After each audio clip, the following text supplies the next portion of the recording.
우리 옆에 분들하고 인사를 먼저 한번 했으면 좋겠습니다. 예수님의 부활을 축하합니다. 말씀을 함께 나누는 중에 내 생일도 아니고 뭔가 재산이 늘어난 것도 아니지만 그럼에도 불구하고 이 받은 축하 인사가 내게 유효할 뿐만 아니라 내게 참된 기쁨이 되고 축하받을 만한 일이 된다는 것이 마음속 깊은 곳에서 동의가 되고 또 그렇게 함께 기쁨을 나누는 날들이 되시기를 주의 이름으로 축복합니다. 고난주간을 지나서 이제 부활절에 닿았습니다. 이때만 되면 매번 생각하는 여러 가지 것들 중에 우리에게 참된 기쁨이 되신 이 부활절을 우리가 어떻게 맞이할 거고 어떻게 이 부활절을 지낼 건가 하는 이야기를 나누려고 합니다. 먼저 좀 염두에 둘 것이 인류가 가진 가장 중요한 것, 가장 중요한 자산들, 이거 안 넘어가네요. 자산들에 대한 얘기를 먼저 나눌 건데요. 우리가 생각하는 것과 달리 우리가 가진 가장 중요한 재산, 인류라 그랬으니까 세상을 살아가는 모든 사람들에게 가장 중요한 건 뭘까 그랬을 때 우리의 뜻과 생각과 달리 큰 건물이나 높은 지위나 부유함이나 앞선 고도의 기술이나 과학이 아닙니다. 사랑과 믿음인 거예요. 이게 뭔 개똥 같은 소린가 하겠으나 여러분 한번 생각해 보자고요. 높은 건물을 지었습니다. 거기에 우리 삶에 필요한 모든 것들을 다 채웠고요. 우리의 삶을 안전을 지킬 만한 모든 수단들을 다 둘렀어요.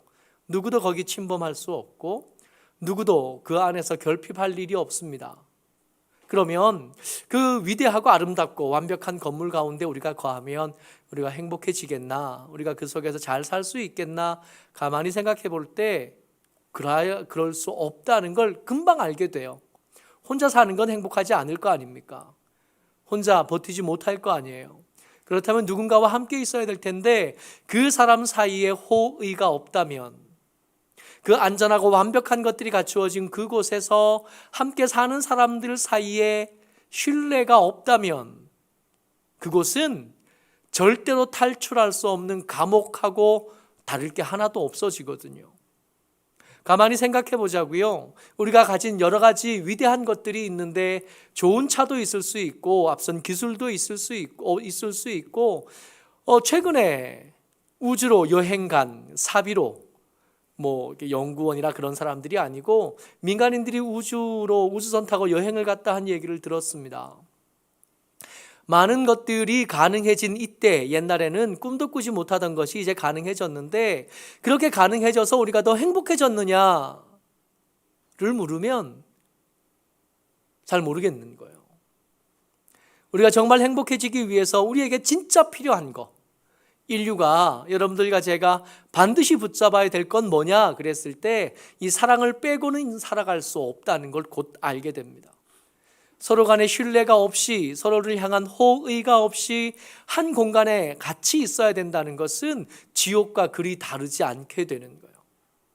우리가 가진 모든 유산들 중에 사랑이 중요합니다. 그것이 크고 그것이 귀해요.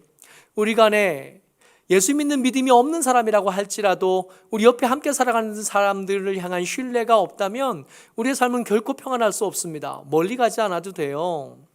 어제 저희 어머니 식구들이 모였대요. 그래서 거길 좀 방문하냐고 갔다 왔는데 명지 앞 그 도로, 르노 자동차 있는 그 앞 도로를 지나는데 거기는 가운데 차선이 가변 차선이더만요. 그러니까 이 막힐 때 이쪽이 차선이 한 줄이 더 넓어지고 이게 바꿔가면서 쓰더만요. 제가 돌아오는데 이 가변 차선이 되어 있고 제가 가는 제일 가운데 차선이 파란불이에요. 글로 지나갈 수 있어요. 근데 그쪽에 차들이 많이 없는 거예요. 불안한 거야. 저쪽 차들이 혹시 넘어오지 않을까? 혹시 잘못 착각하는 사람이 있지 않을까? 여러분 운전할 때 중앙선 가까이 가면 겁도 없이 중앙분리대도 없는데 거길 지나가는 거 어떻게 지나가요? 건너편에 마주오는 차가 우리 차선으로 넘어오지 않을 걸 믿으니까 거기로 가는 거 아니겠어요? 가끔씩 TV에서 차량 정면 충돌 실험하는 사진들이 가끔 나오잖아요. 운전석에 더미, 이게 인형들 대신 앉혀놓고 이게 쾅 부딪히는 실험을 할 때 이 차체가 얼마나 운전자를 잘 보호할 수 있는가를 시험할 때 여러분들 충격적이게도 그 차의 속도는 시속 50km밖에 안 됩니다. 시속 50km로 정면 충돌을 하면 우리가 옛날에 봤던 그 앞에 다 찌그러지고 안에 사람들이 밖으로 튀어나오는 그 그림 있잖아요. 시속 50km로 부딪히면 그런 그림이 되는 거예요.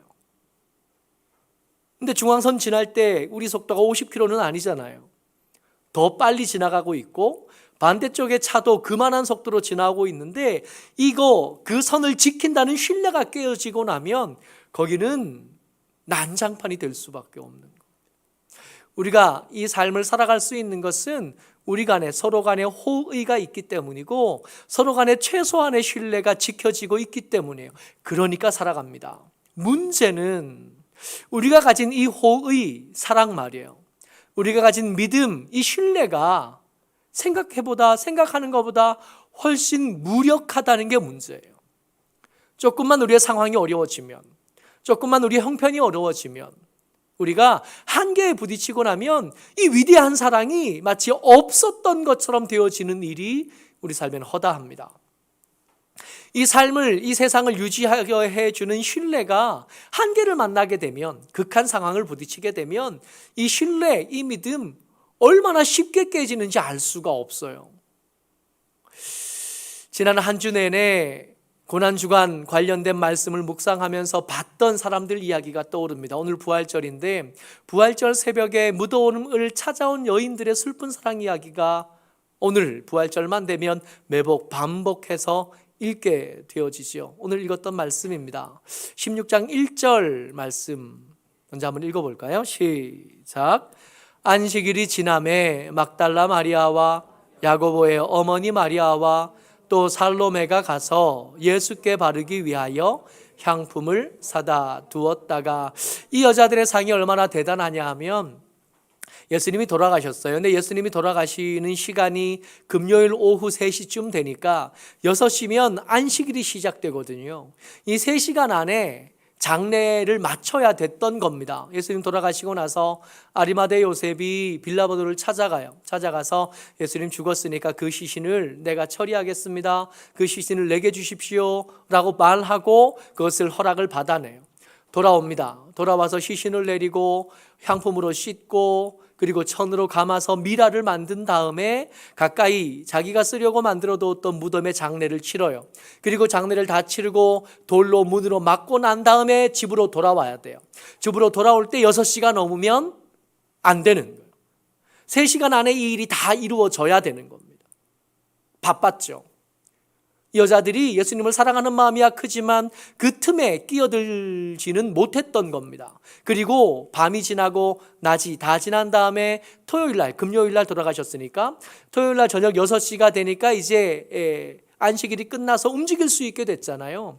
움직일 수 있게 되면서 사람들이 분주해. 특히 이 여자들이 분주한데 전날 장례가 급하게 치러진 것이 못내 마음에 아쉬워요. 사랑은 이미 그 상대가 죽으면서 끝났어야 되는데 그 사랑이 크니까, 그 사랑이 간절하니까, 그 사랑이 마음에 깊이 있었던 사람들이 그 사랑이 그냥 그렇게 장례를 끝낼 수가 없었던 겁니다. 6시가 지나자마자 향품을 사둔 겁니다.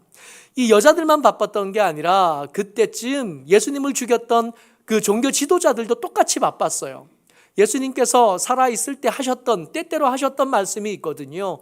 내가 이방인에게 넘겨질 거고 그렇게 십자가에 못 박혀 죽을 거고 죽은 뒤에 3일 만에 살아나리라 한 말, 이 대제사장들, 그 종교 지도자들이 기억하고 있다가 혹시 이 제자들이 예수님의 시체를 훔쳐가서 예수님 살아났다, 부활했다 말할 것이 걱정이 된 거예요. 빌라도를 찾아갑니다.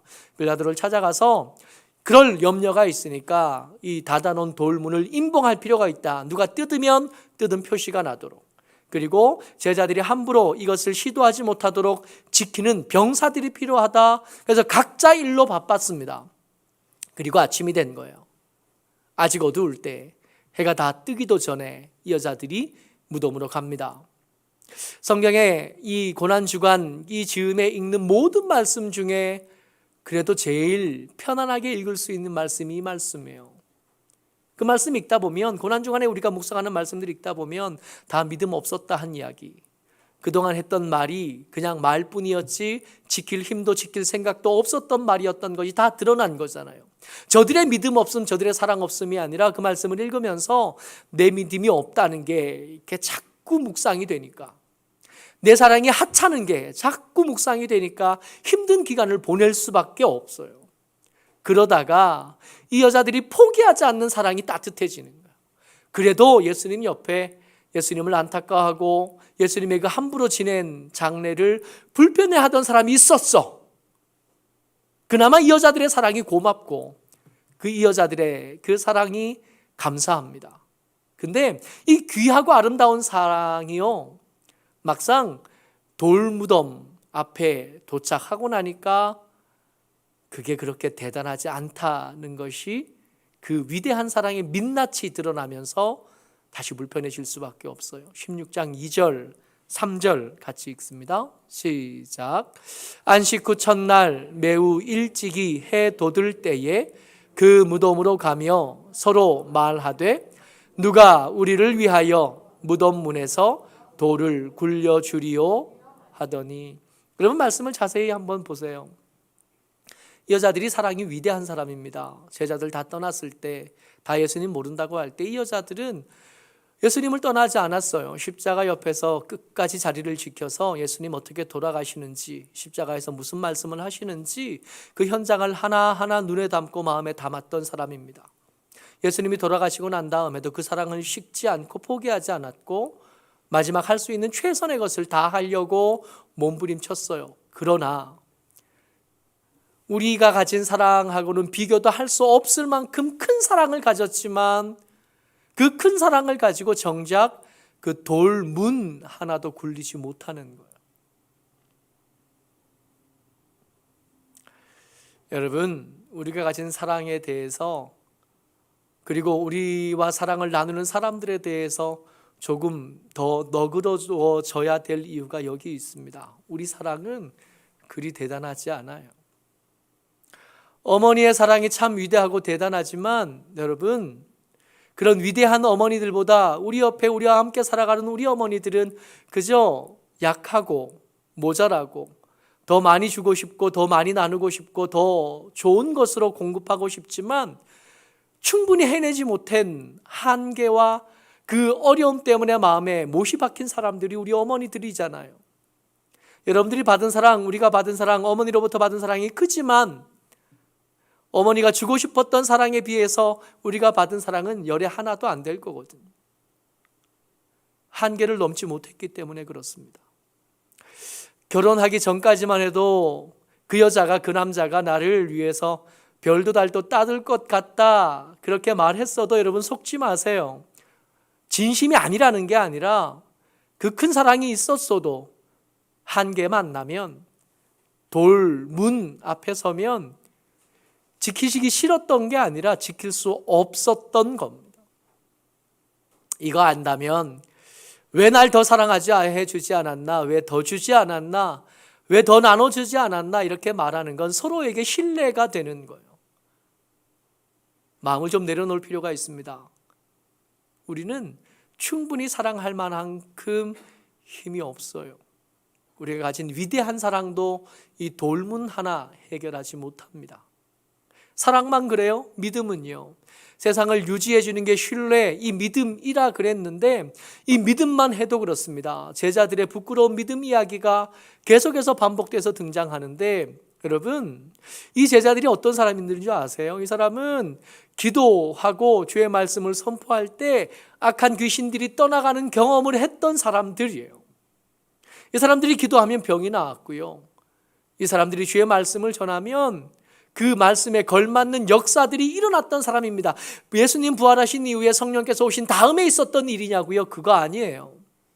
예수님이 살아생전에 이 제자들을 파송했을 때 역사들이 일어났던 것들은 성경에 뚜렷하게 기록되어져 있으니까 이 사람은 우리가 가진 믿음을 감히 믿음이라고 내어놓기도 민망할 만큼 큰 믿음을 가졌던 사람. 큰 간증과 큰 증거들을 가진 사람들입니다. 예수님의 말씀을 가장 가까이에서 들었고 혹시 잘 못 알아들었을 법한 말씀에 대해서는 따로 예수님이 모아놓고 그것에 대해서 친절하게 설명하셨던 그 설명을 다시 들어서 못 알아들었던 것들을 교정하고 잘못 알아들을 때 혼나기도 하면서 그렇게 집중적으로 교육받은 사람들인 거예요.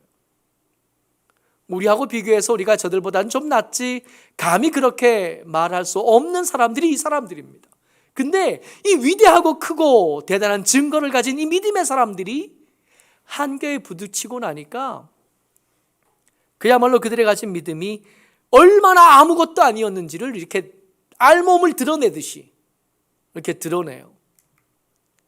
정말 적절한 예의지만, 적절한 예화이지만 이 청년의 입장에서는 이때만큼은 정말 자기 인생에서 어떻게든 지워버리고 싶은 그 부끄러운 때일 겁니다. 마가복음 14장 51절 52절 말씀이요. 같이 읽습니다. 시작. 한 청년이 벗은 몸에 배에 홑 이불을 두르고 예수를 따라가다가 무리에게 잡힘에 배에 홑 이불을 버리고 벗은 몸으로 도망하니라.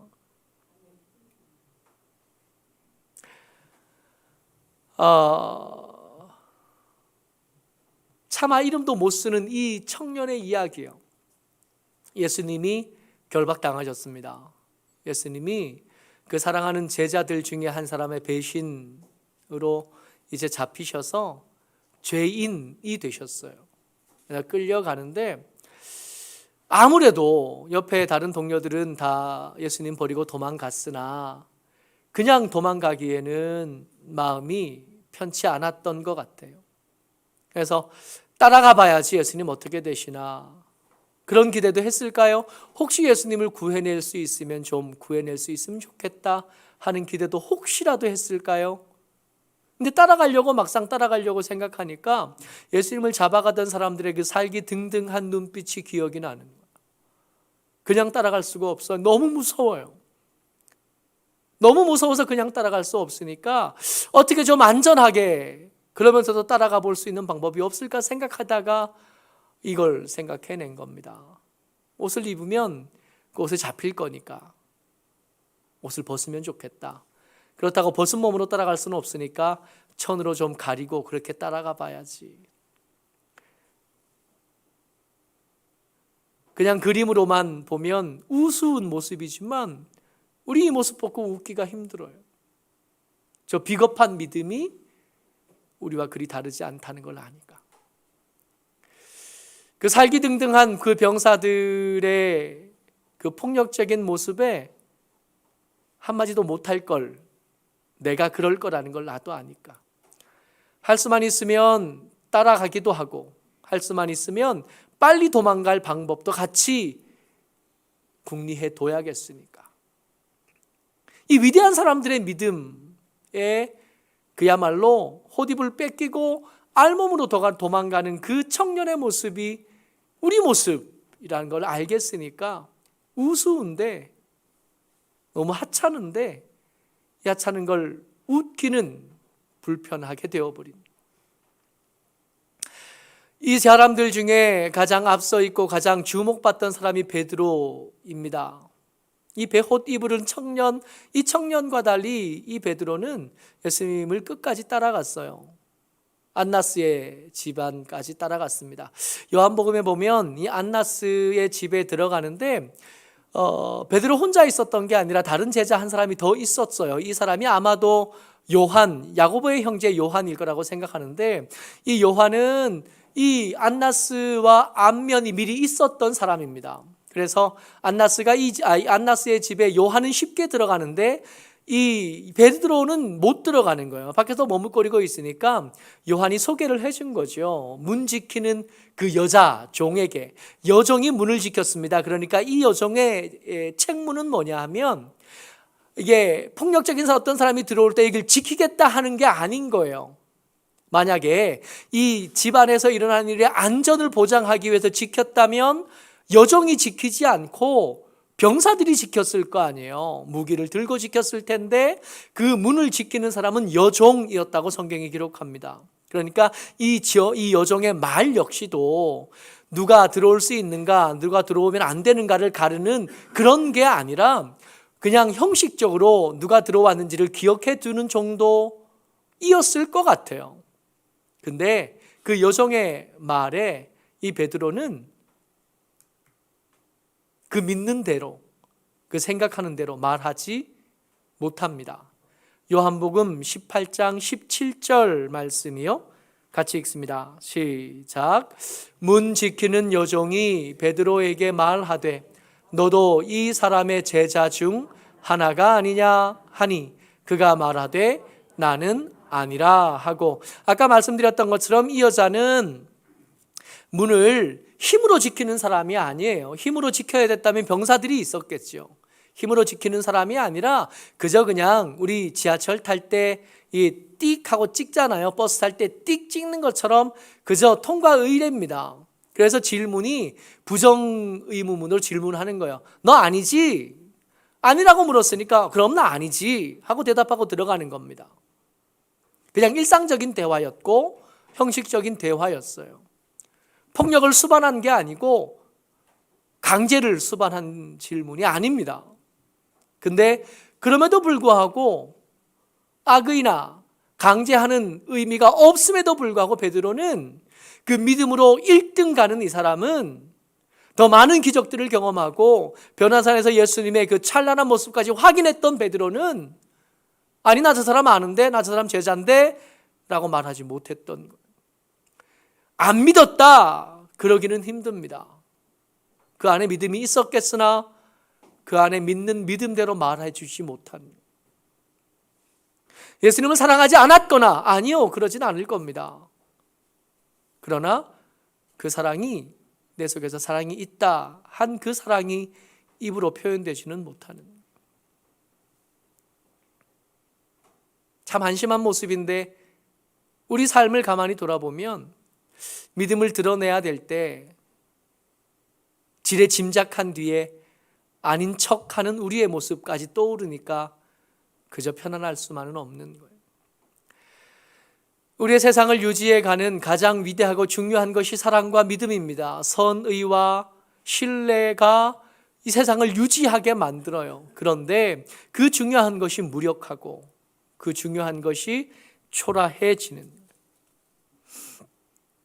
그래서 그렇게 믿음 없는 사람들에게 이 부활절이 되니까 예수님이 찾아오신 겁니다. 부활하신 예수님이 찾아오신 거예요.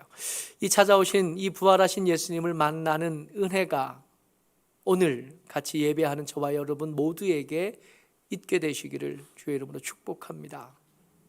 근데 아멘 하고 정말 그랬으면 좋겠습니다 하고 생각은 하지만 한번 생각해 보자고요. 우리의 사랑이 실패한 상태로 예수님을 만나야 되는, 우리의 믿음이 얼마나 보잘것없고 얼마나 무력한지를 알몸을 드러내듯이 다 드러난 상태로 부활하신 예수님을 만난 거예요.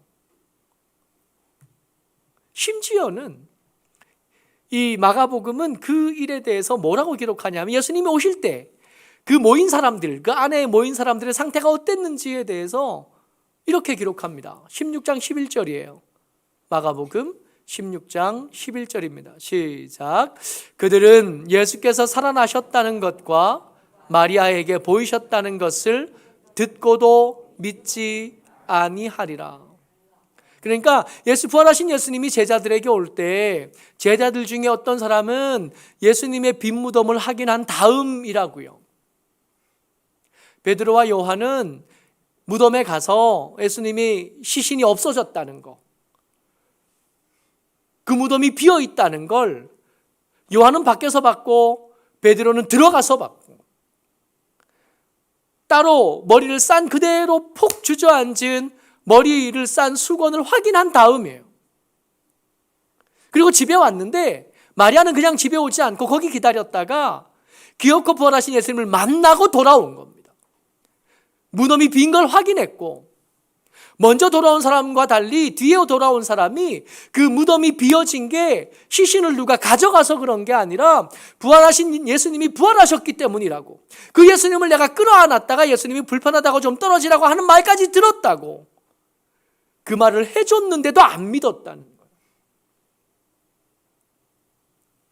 부활하신 예수님을 만나는 일, 그 첫 번째 날에 이 사람들이 예수님을 만나는 일은 그렇게 유쾌한 일은 아니에요. 그러지 않아요? 공부하고 있을 때 아빠가 와야 좋잖아요. 아버지는 꼭 공부하다가 1시간 공부하다가 10분 쉬고 있을 때 그때 아빠 오잖아요.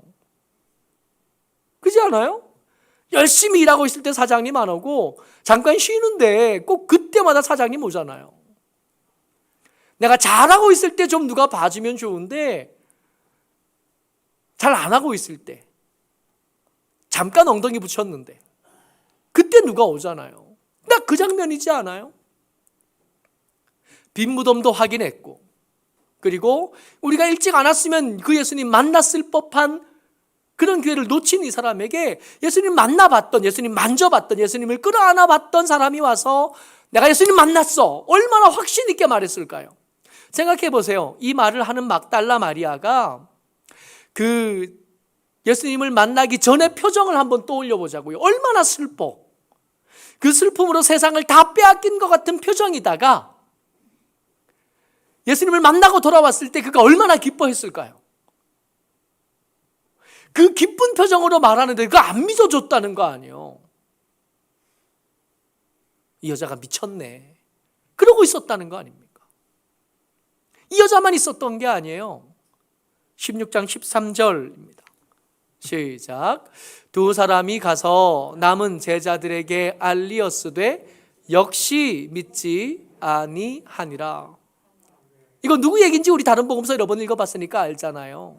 시골로 가던, 엠마오 자기 집으로 가던, 더 이상 예수님 돌아가셨으니까 예수님께서 그 전에 살아난다고 말씀하셨어도, 그리고 어떤 여자들이 예수님에게 가서 빈 무덤이었다는 거 확인했다고 말을 했어도 더 이상 거기 소망을 둘 수 없다고 생각했던 어떤 사람들이 집에 간 거예요. 시골로. 여기서 시골은 시골이라서 시골이 아니라 예수님이 안 계신 곳이라서 시골입니다. 가다가 예수님 만난 거 아니에요. 끌려온 거예요. 그러니까 거기 있을 마음이 하나도 남지 않은 사람입니다. 완전 다 포기한 사람이에요.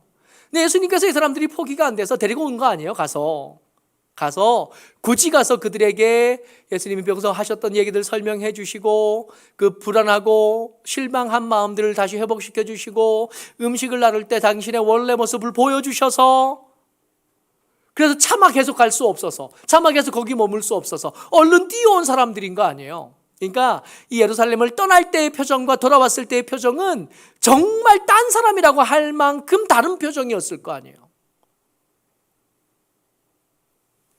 그 사람들의 말이 얼마나 확신이 있었을까요? 그 사람들의 말이 얼마나 즐거웠을까요?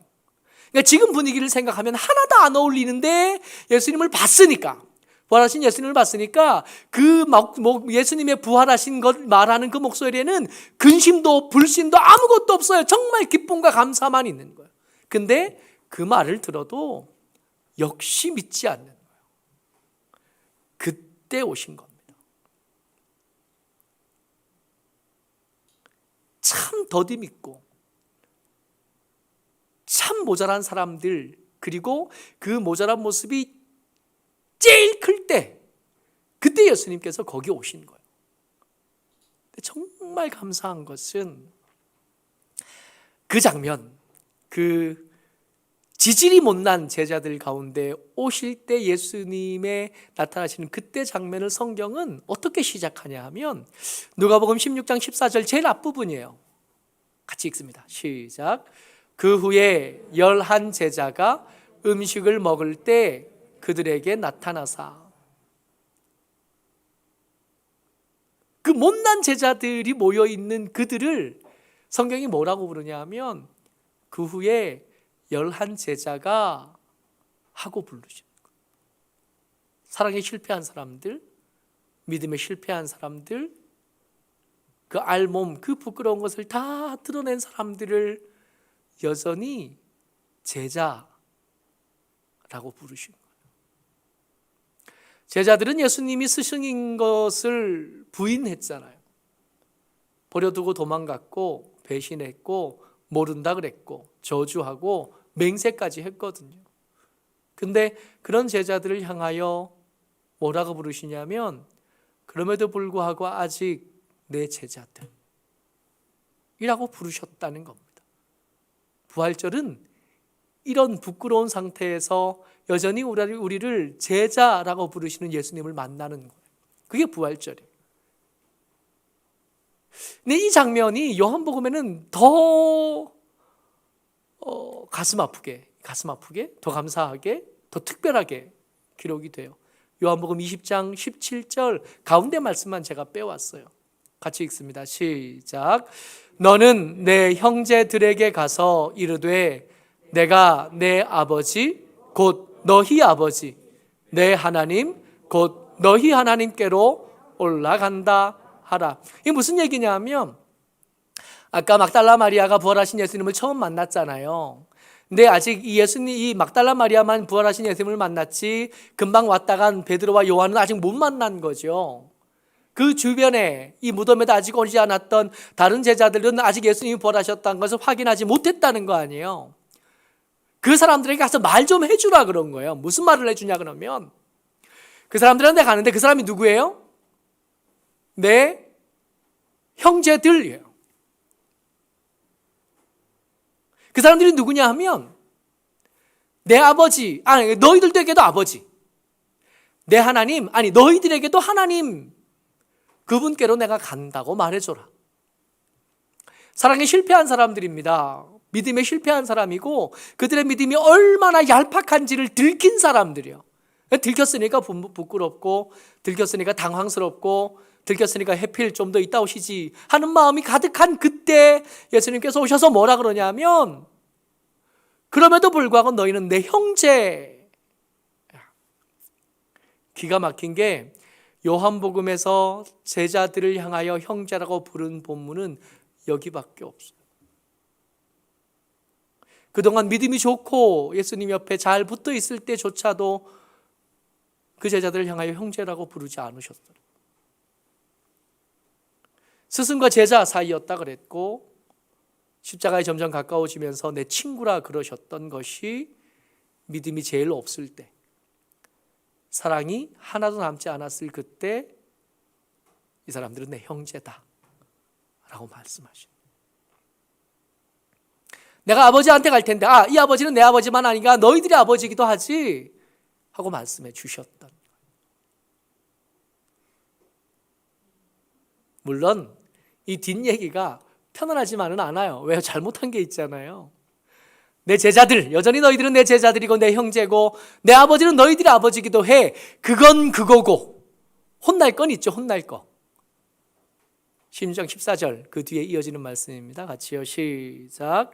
그들의 믿음 없는 것과 마음이 완악한 것을 꾸짖으시니 이는 자기가 살아난 것을 본 자들의 말을 믿지 아니함일러라. 그러니까 부활절은 무슨 날이냐 하면 우리의 믿음 없던 것들에 대해서 혼나는 날인 거예요.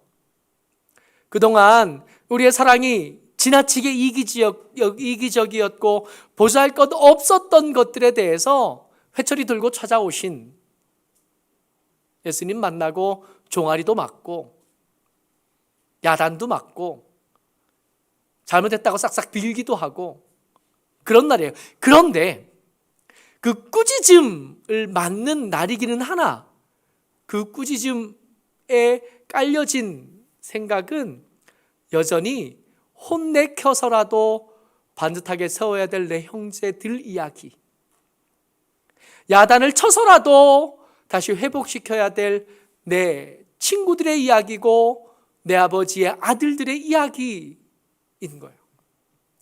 우리가 기도하는 여러 가지 기도 제목들이 많습니다. 그것들이 응답되어지면 우리는 그 응답을 향하여 하나님의 은혜다 그럴 건데 사실은요, 이 부활절은 이 은혜보다 이 꾸짖음이 훨씬 더 반가운 날이에요. 확인이 된 거잖아요. 하나님이 믿음 없는 우리를 아직 포기하지 않으셨구나.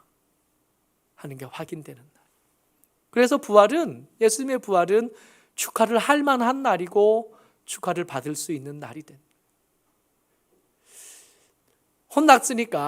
혼꾸명이 났으니까 이제는 좀 바꿔봐야죠. 다시 시작해보는 거예요. 예수님의 형제답게 살기, 예수님의 제자답게 살기. 실패했잖아요. 예수님 버리고 도망갔고 그 별것 아닌 사람 앞에서 나는 아니다 라고 말했던 거, 그 믿음을 감추고 드러내지 못했던 거, 사랑하지 않았던 거, 종아리 맞아가면서 잘못했어요 한 다음에 이젠 잘할게요 하는 날, 그날이 부활절입니다. 모쪼록 이 부활의 큰 은혜가 여러분들과 제게 다시 사랑하기 시작하고 다시 믿음 잘 챙겨 살기를 시작하는 저와 여러분 가운데 가득하시기를 주의 이름으로 축복합니다. 아멘.